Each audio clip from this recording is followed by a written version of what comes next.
Hi dear students and welcome back. We are doing the chapter light, reflection and refraction. In the last classes we understood the meaning of light and different types of the images, real and virtual image. We understood the meaning of reflection of light and the laws of reflection. And in the very previous class we also understood that if an object is placed in front of the plane mirror, then what will be the nature of the image formed by the plane mirror. That we understood with the help of ray diagram. So I hope you understood all the characteristics of the image by a plane mirror, and now we are moving to the next part of the reflection, that is spherical mirror. So today the topic we have is spherical mirror. So very first we'll talk about what is spherical mirror. Then we'll have the different terms related with the spherical mirror, and that will be all done today in the class. So next class onwards we'll see how the image formed by different types of the spherical mirror.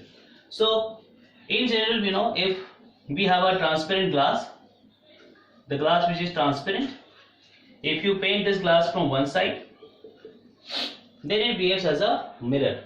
Okay, that is simple meaning of a mirror. That is an optical device through which the light cannot pass but can reflect the maximum light, and that basically forms the image. So that is the simple meaning of mirror. And in the previous class we understood the meaning of plane mirror. That is, if the mirror is flat, the surface is flat, then that is a kind of plane mirror. Okay, but if you imagine that we have a sphere which is made up of glass, transparent glass. So this is hollow transparent sphere that is made of glass only. So you know the meaning of hollow, that is from inside there is nothing, that is it is hollow properly, completely. Transparent, you know, the medium through which the light can pass properly, completely. So overall we have got a sphere which is made up of transparent glass, which is hollow spherical. And now what is to be done? We have to cut a portion of this. So once you cut a portion of this sphere, what will get? Something like this. So once we cut down this sphere from one of the side, we are getting a part of this same sphere. Now this sphere is this glass itself is transparent, so the light will pass through it, so it will not form the image, means it will not behave as a mirror. But now two options we have. If we can paint this glass from inside and outside, in that case it will behave as two different types of the mirror, that we understood in class 7 also. So if I paint this portion, that is from outside it is painted, so from outside is painted. So what will happen? Once it is painted, now it will behave as an opaque object, and the light once fall on it, it will get reflected back. So inside it will form the image. So image formation. So the inner part of this glass will form the image. Okay, and now it is basically behaving as a mirror, and this kind of mirror is called concave mirror. So that is simple. Concave means if you just take the help of the spoon only, you know, this is your concave surface. You know, if this spoon is the new one, it will form the image from both the side, outside and inside. So inner portion is basically your concave, outer portion is basically your convex. So once we cut the sphere, and if you have painted from outside, the glass is painted, now this side will form the image, and this kind of mirror we are getting is called a concave mirror, and the other one will be a convex mirror. So if I take the same cut portion and now I paint it from inside. So I'm writing here, this is painted inside.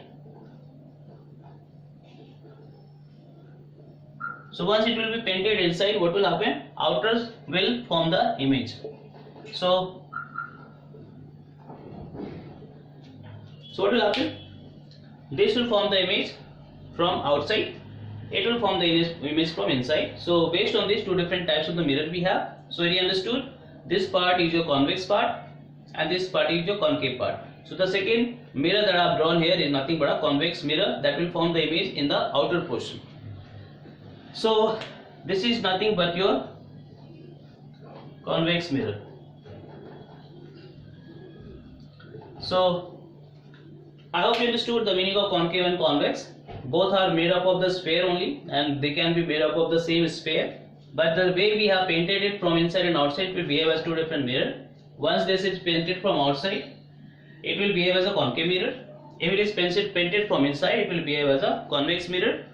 And the simple example I want to say, take the help of the spoon. This part is your convex, this part is your concave. So I hope you understood this much. Next thing is, every time we cannot draw this diagram of the mirror again and again. So for every types of the mirror we have the symbol. Like we understood, for the plane mirror, the symbol was like this. This is showing the surface is flat. Okay, this is your plane mirror. But for concave, now we have a flat surface and we have painted outside. So painted side is shown this way. This is your concave mirror. So you understood, reflecting surface is inside, and the convex mirror is just opposite. It is painted from inside. This is your convex mirror. So I hope you understood how the difference is there between the plane, concave and convex mirror. Both are spherical mirror, concave and convex, because they are made up of sphere, and this is the plane because it is made up of flat surface. So that is all thing we need to know, how the mirror are shown with the help of the symbols.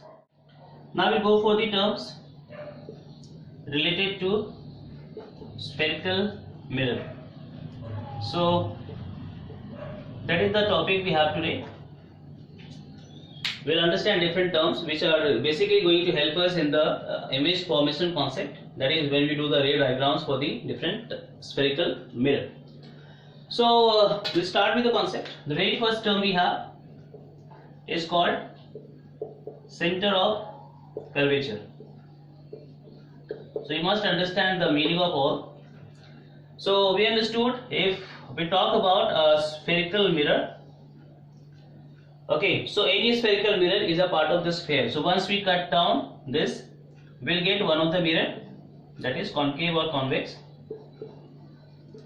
mirror. Okay, so we can have a concave or convex depending upon how we have done the painting, but overall this mirror is basically a part of the sphere, and we know every sphere will have a center point. So the center point is nothing but somewhere like this, which I can mark as C. So this center is nothing but the center of the sphere, and that is also the center for the mirror also, because the mirror is the part of the same sphere. So center of curvature is nothing but the center of that sphere of which this mirror is a part. Okay, so it is understood, if you have very small sphere, then if you cut down this, the mirror you will get will have the center here. So let it be C1. This is your center C. If I take a very small portion, it will have C. Okay, so let it be C2. So the mirror that we have, the spherical mirror, can be part of the big sphere, can be part of small sphere, can be part of very small sphere. So we can have different size of the mirror. So you understood, depending upon the size of the mirror, the center point will also be different. So you understood, if the mirror is quite a bigger one, it is a part of the biggest sphere, and if it is a part of the biggest sphere, what will be this? It will have the center at quite more distance as compared to the mirror which is a part of the small sphere. So we can say the mirror which is a part of this sphere will have the center point very close to it, and the mirror which is a part of this sphere will have the center point quite far away from the mirror, and that is really going to help us somewhere. So you should know what is the center of curvature. That is nothing but this center, which is a center of the sphere of which this sphere is this mirror is a part. So we can say the center of sphere of which the mirror is a part. So I hope you understood the meaning. that is denoted by C. So in general, that is the symbol we use, capital C, for center of curvature. So I hope you understood the meaning of center of curvature. That is just a point. Now we are going for the next one.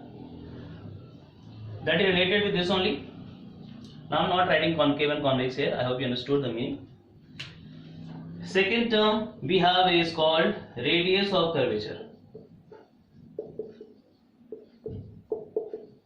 So I hope you are able to understand the meaning also somewhere. Curvature is coming from a curve, that is nothing but a sphere, and now radius you know. So you understood? If I am talking about this mirror which is taken out from this sphere, now this sphere will have the radius also. Okay, so every mirror is a part of the sphere and that sphere will have the radius. So if the mirror is a part of the big sphere, it will have more radius. If a mirror is a part of the small sphere, it will have the small radius or less radius. So that radius is nothing but radius of curvature. So I hope you understood the meaning also. So we can say this is R1, this is R2, this is R3. So you can see the mirror which is taken out from this, the mirror which is taken out from this, the mirror which is taken out from this will not have same radius of curvature. And we will understand later on what is the role of this radius of curvature, but every mirror will have different radius of curvature. So that is to be understood here. So we can say the radius of sphere of which the mirror is a part. That is how we can define in our own language. The mirror is a part.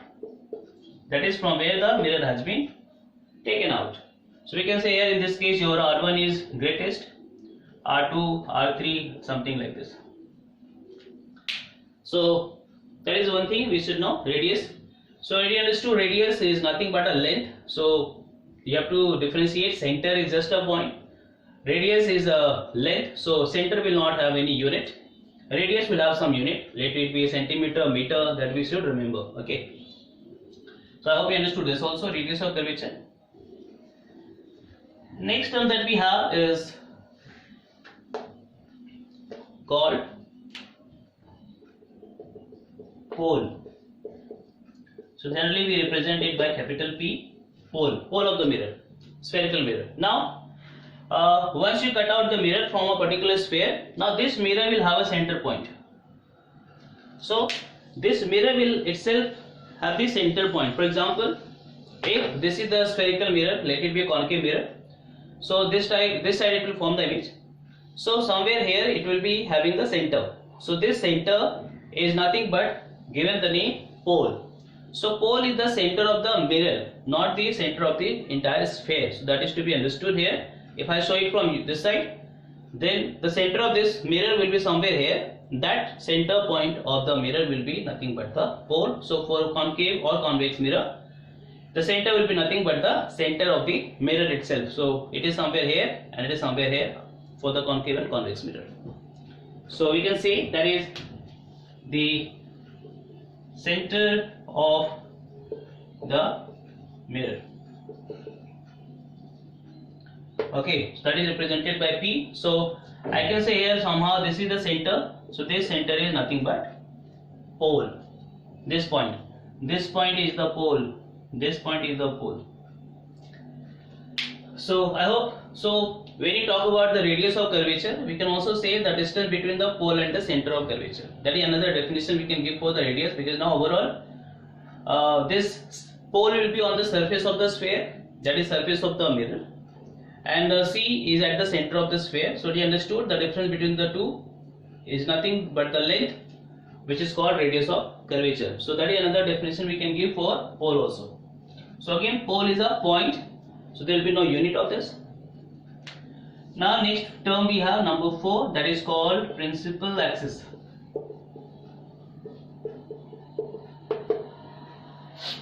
Okay, so to understand this, what is to be done?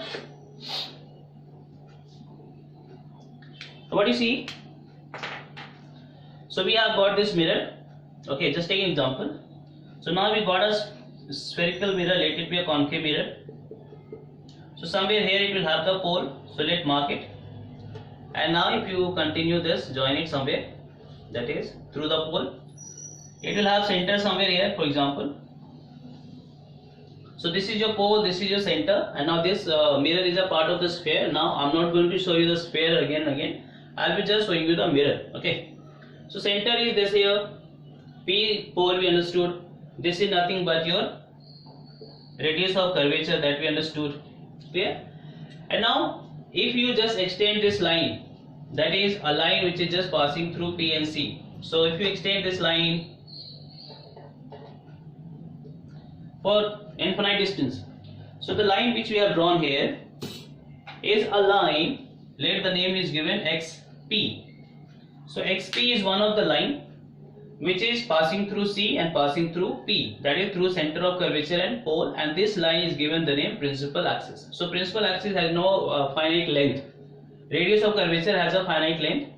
Principal axis is just an axis, and this axis will not have any proper length, that is infinite. So that is how we can define. So here it is your XP is your principal axis.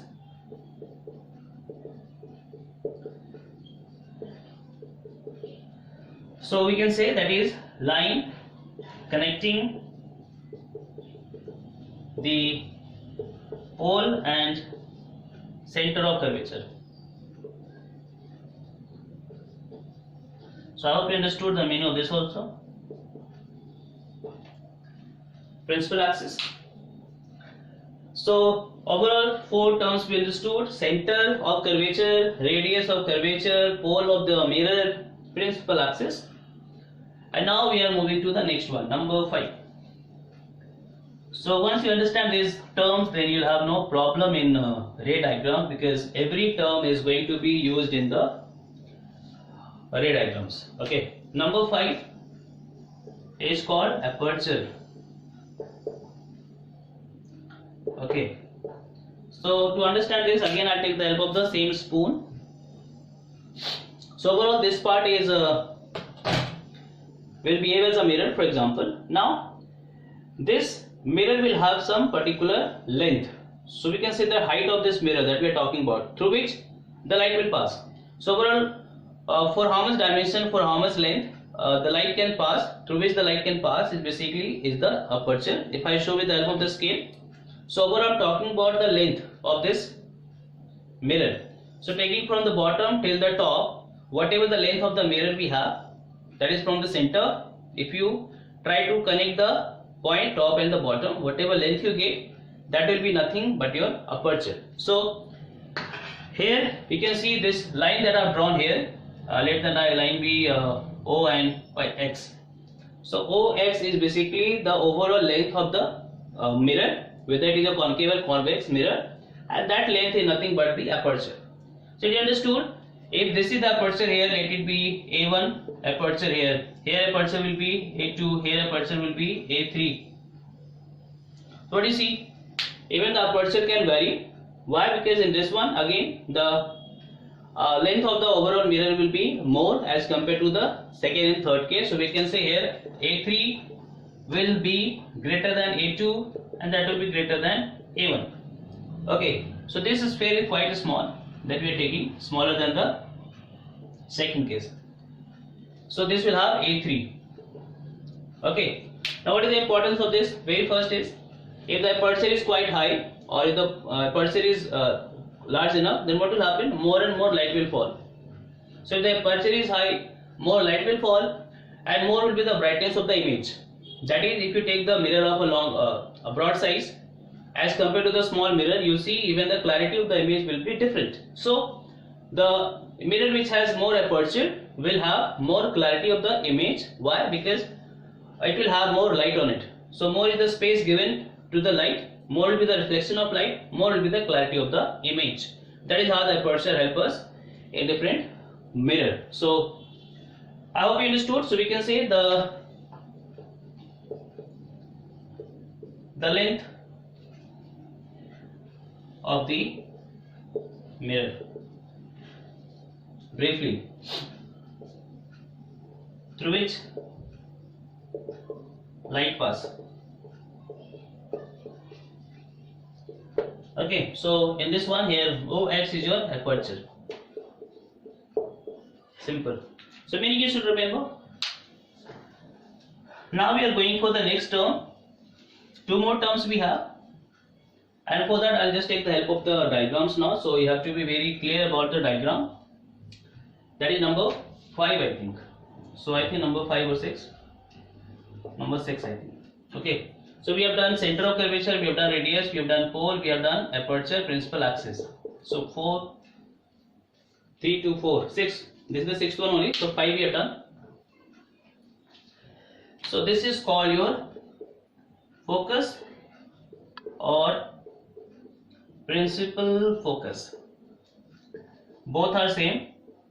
That can be written with capital F. Okay, so very first we'll talk about focus or principal focus of concave mirror, then we'll go for convex mirror. Rest term that we have understood till now are same for both the mirror, where we talk about center, radius, pole.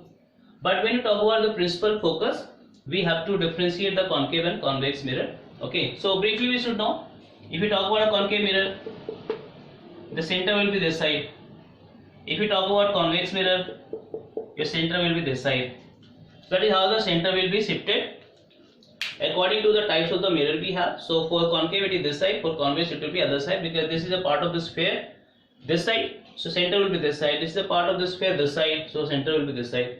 Accordingly the radius will be here. For this radius will be other side.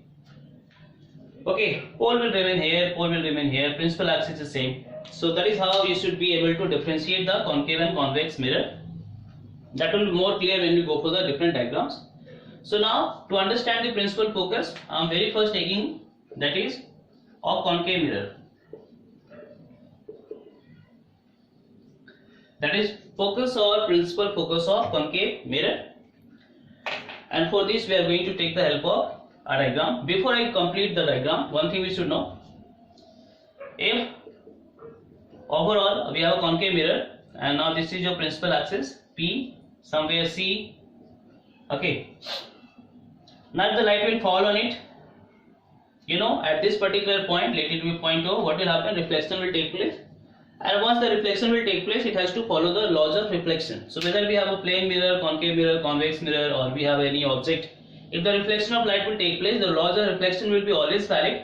That is, I and R will be equal all the time. So very first, we understood if the light is falling on a curved surface, then how the light will be reflected. So we understood in one of the class, if we have a sphere or if we have a curved surface, if the light is falling on it, you have to find where will the reflected ray. For that, what is to be done? We basically find out the normal, and we understood the line passing through the center will be nothing but the normal, if you remember. So the overall the line which is passing through C is nothing but the radius, and that radius is perpendicular to the tangent, if you remember.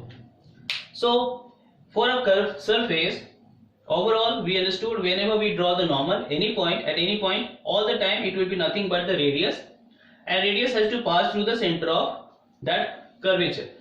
Okay, so that is one thing we should remember. I am repeating again. If we have a curved surface, if the light will fall anywhere, it has to reflect according to the laws of reflection, that is I and R must be equal.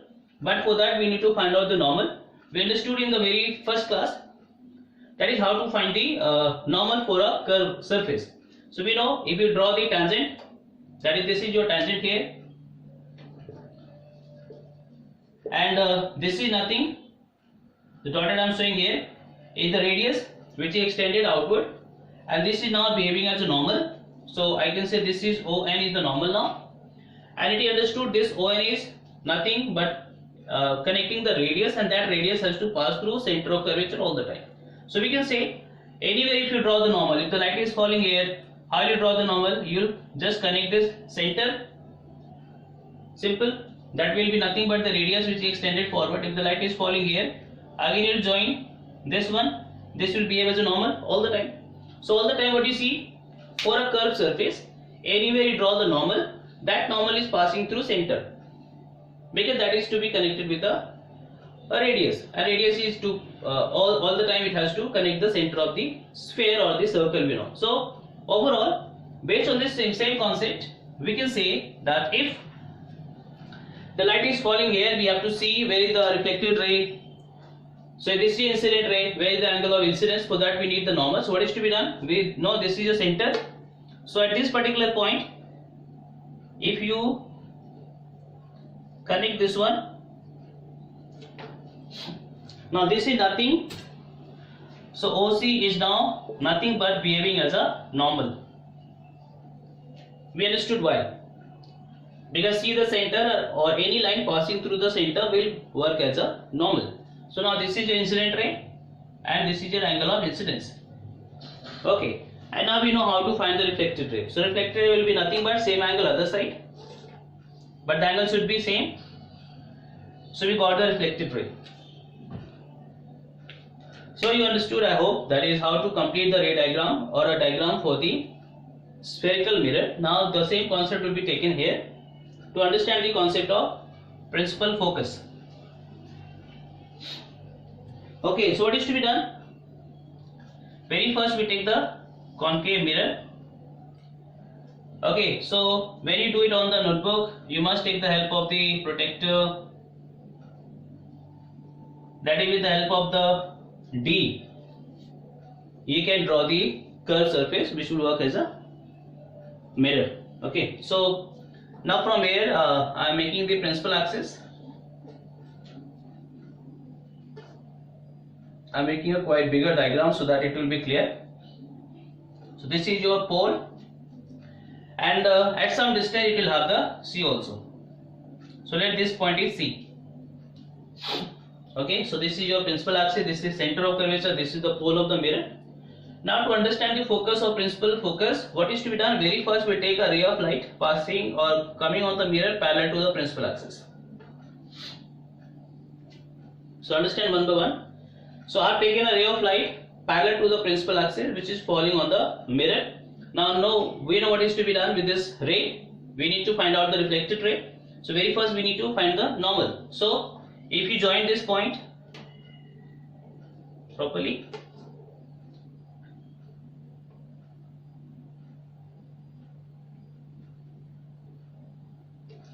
so no need to completely join it. So here we understood this is nothing but the normal. So this is your angle of incidence. Now same angle we have to draw other side, that will be a reflected ray.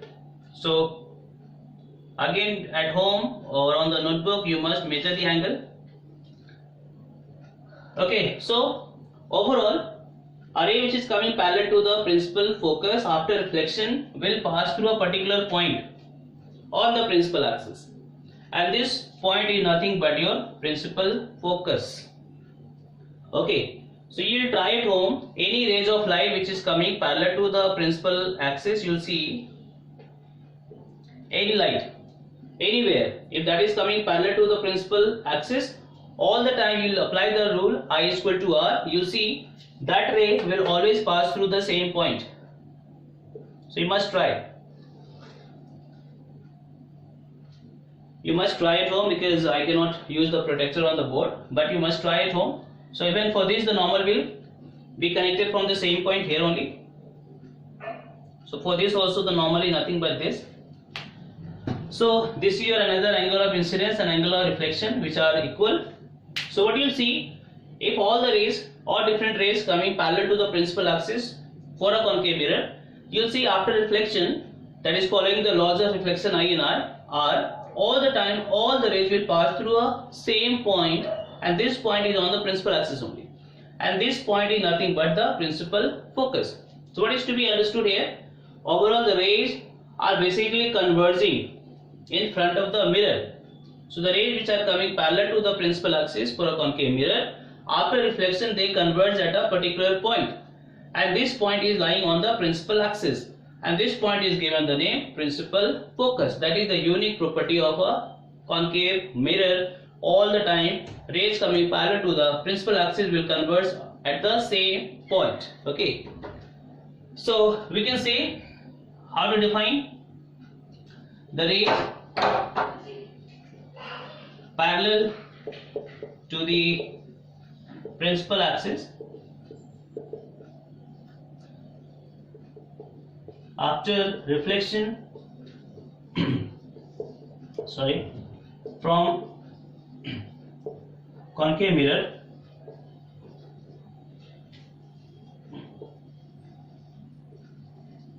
converge at fixed point on principal axis. So this point is principal focus. So I'm writing in short, this point is F. Okay, one more thing we understood, if the light is coming from somewhere and if they converge at a point, it will basically form the real image. We understood somewhere. Okay, so if the light coming from some object, either coming parallel, they will converge at the focus. So at the focus, what you will get? You will get the image, nothing but a real image. So we can say for a concave mirror, at the point that is focus, the rays basically converge if the light are coming parallel to the principal axis. So at the focus, the real image will be formed for any object which is at infinite distance. So that is we will understand later on with the help of more ray diagrams. But overall, since the rays basically converge at focus, so we can say the principal focus of the concave mirror is real. Real we know where the light can actually converge or the light can actually pass. So that's why the name is given. The principal focus of a concave mirror is real. That is first thing. Second thing is overall what you see, the rays are converging. So the concave mirror is able to converge the ray of light at a particular point, and that's why the other name is also given to the concave mirror, that is called converging mirror. All the time it will try to converge the rays of light falling on it. Okay, so I hope you understood this much. So from this we can say about concave mirror, that is F is real for concave mirror. Okay, and second, it is also called converging mirror.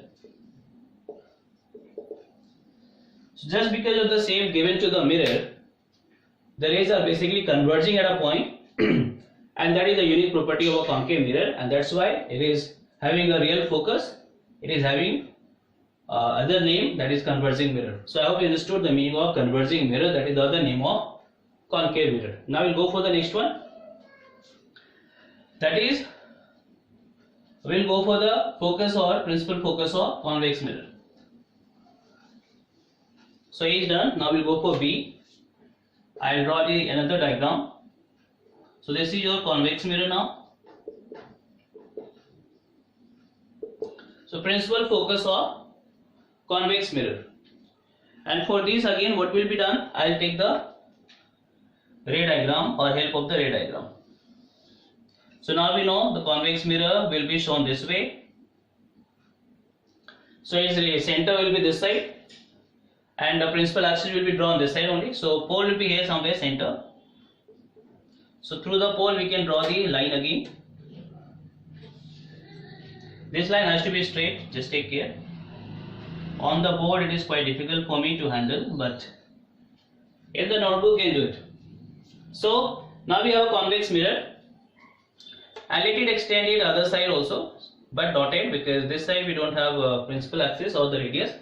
So this is nothing but the line connecting the principal axis. Now again let the light fall on it parallel to the principal axis, same concept. So again the light is falling on the convex mirror parallel to the principal axis. Now what will happen to this ray? Again we need to see, apply the laws of reflection, and we'll see where will this ray go, in which direction. Okay, so again for that what is to be done, we need to very first find out the normal. Again whether we have a concave mirror or a convex mirror, normal has to be drawn with the help of C. So what is to be done, where the light is falling, at the same point we have to draw the normal. It's quite difficult for me, but in a notebook you must try properly.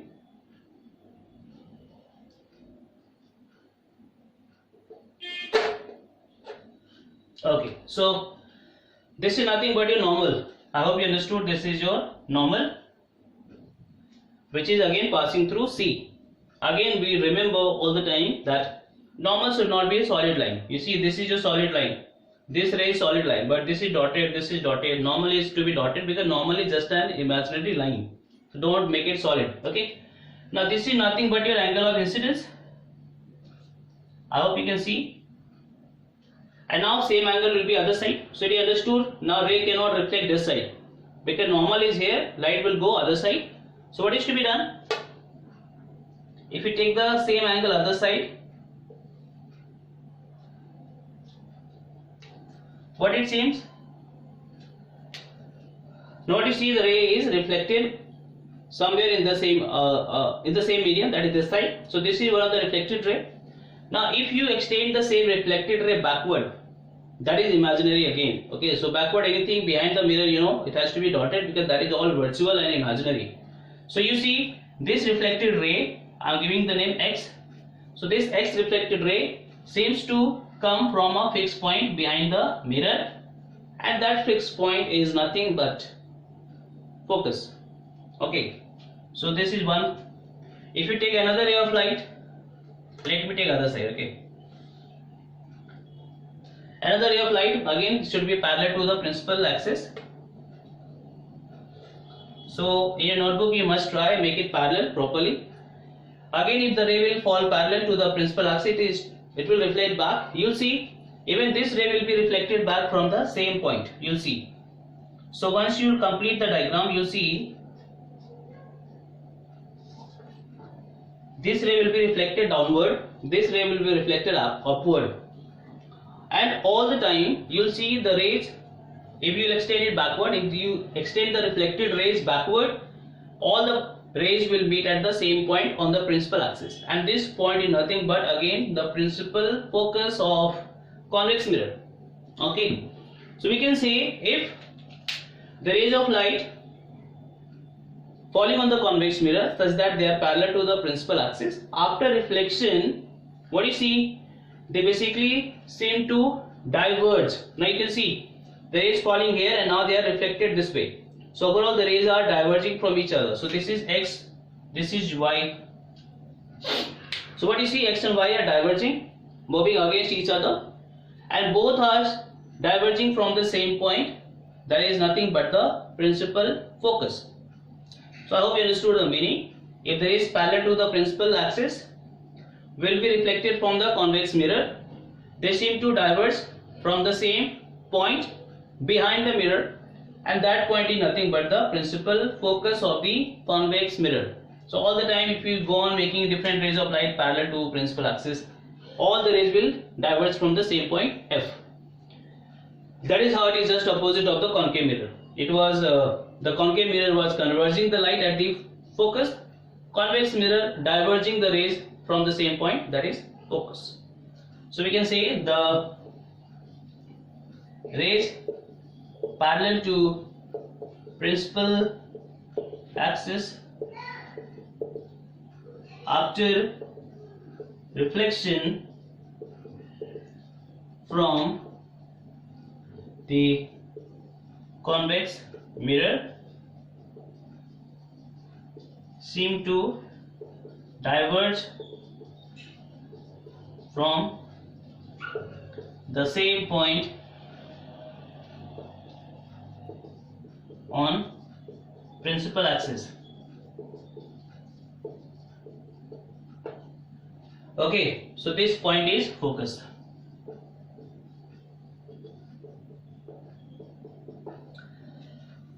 So I have defined the principal focus for a concave mirror separately and convex mirror separately, but if someone is just asking what you mean by principal focus, we can merge this definition. That is, if the rays of light coming parallel to the principal axis, after reflection from the mirror, the rays may converge or diverge from the same point which is on the principal axis, and that point is given the name called principal focus.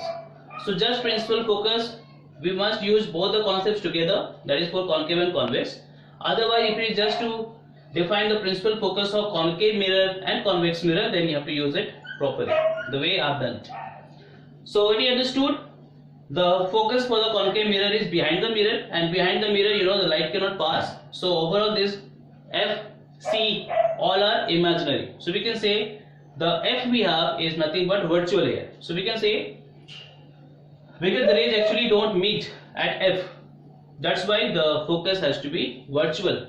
So it is understood, since the rays are diverging from each other and they are diverging from F, at F the virtual image of the object can be formed. So that we'll understand later on. So since the rays are diverging from the focus, in this case the focus will be virtual. So for this, the focus is virtual, and we also understood rays are basically diverging from by the convex mirror. So the other name is also given to this convex mirror, that is called, it is diverging mirror, other name.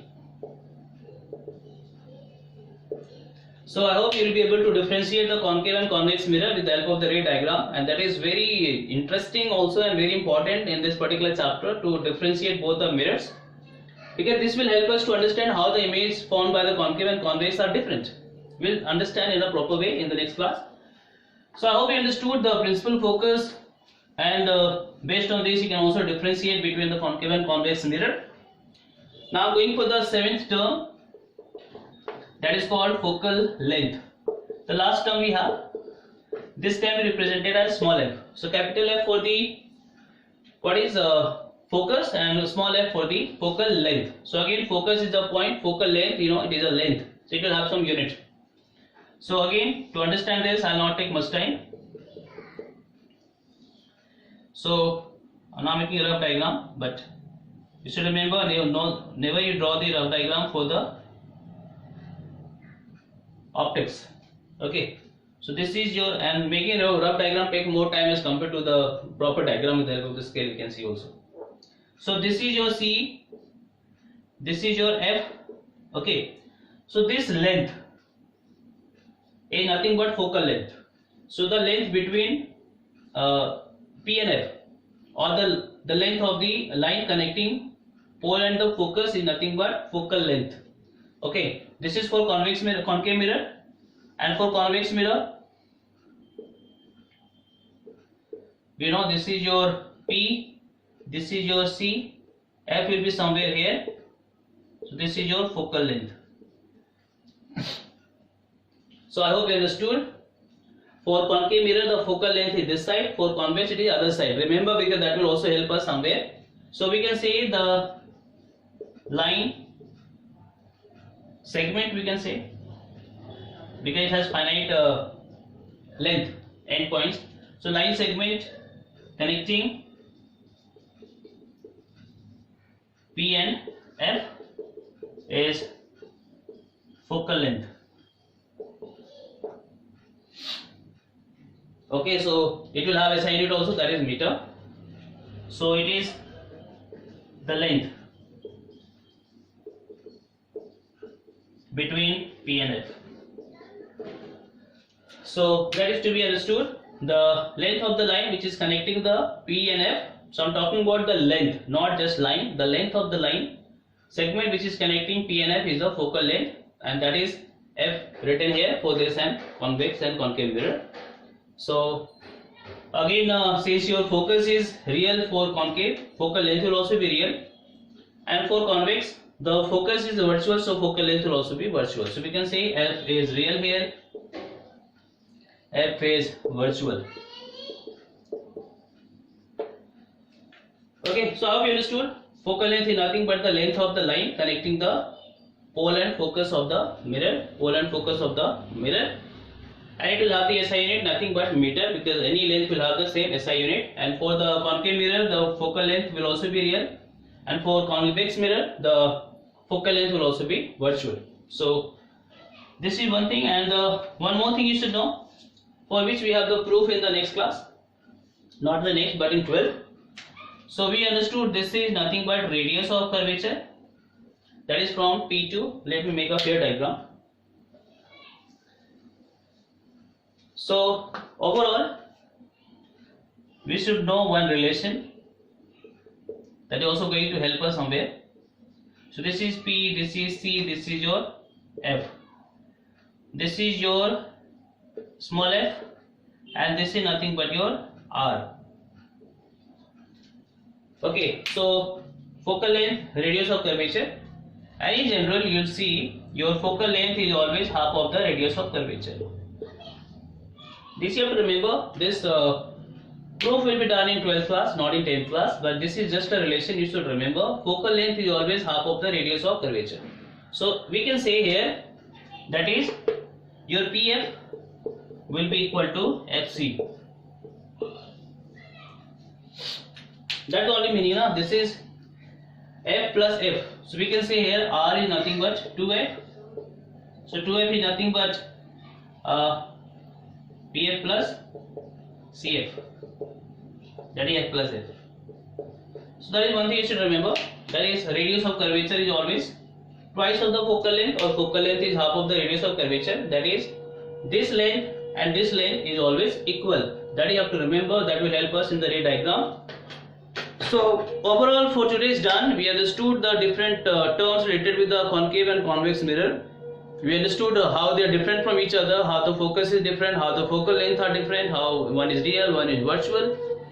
And more about it we are going to discuss in the next class when we start with the image formation by concave mirror and convex mirror. You see what are the differences we have, and I hope you will find interest in the class, because with the help of all the concepts we are able to complete the diagrams and can help us to understand the properties of the image formed by concave mirror, convex mirror. So for today is done. Just any doubt you have, just write down, and I'm going to start with the doubt classes, so you can ask any doubts in the live class now.